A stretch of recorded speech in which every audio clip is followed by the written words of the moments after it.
Hello and welcome! My name is Katherine and today I'll be talking about how long it takes to form a habit, the 3 main characteristics of a habit, and what to do when life gets in the way.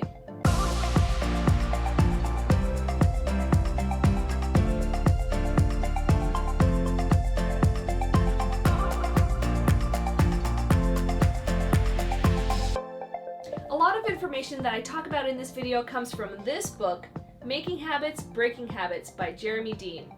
I'll also link it down below in the description box. How long does it take to form a habit? This is a question that I got from a subscriber and I thought it would be a simple answer. And one that I kept hearing about was 21 days. Unfortunately, it's wrong. What? The origin of this number came from a book published in the 1960s called Psycho-Cybernetics. It is by a surgeon called Maxwell Maltz, who observed that it took about 21 days for people to adjust to any major surgery, such as an amputation, a disfigurement, that sort of thing. And he figured that since it took 21 days for such a large change in someone's life, well then, that's how long it would take for any other change in our lives. Quitting smoking? 21 days. Exercising? 21 days. Doing a handstand? 21 days. It just became an urban legend and everyone was talking about forming a habit in 21 days without ever knowing where that figure came from. Scientists at the University College of London realized that there was no actual evidence behind this number and decided to study it. And they found that on average it takes 66 days to form a new habit. But here's the real part of the answer. It really depends on what you want to do, because an average is a measure of many numbers. Some habits will take 120 days to form and others will take only 40. Drinking a glass of water will be much easier than doing 50 sit-ups a day. It also depends on your environment, your temperament, and a lot of different factors in your life. In reality, it depends on the person and on the habit that you want to do. When something is done twice a quarter, does that make it a habit? It can be. It depends what it is. If you donate blood every couple of months because there's a drive at work and their presence reminds you to do it without really even thinking about it, well then that's a habit.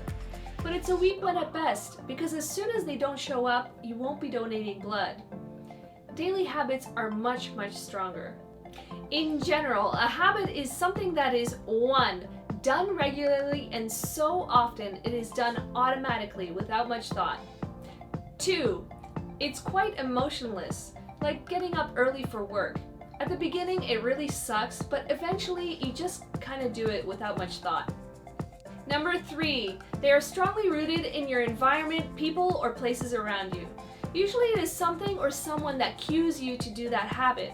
And that's why it's so much easier to change when you change your house, your environment, or your job.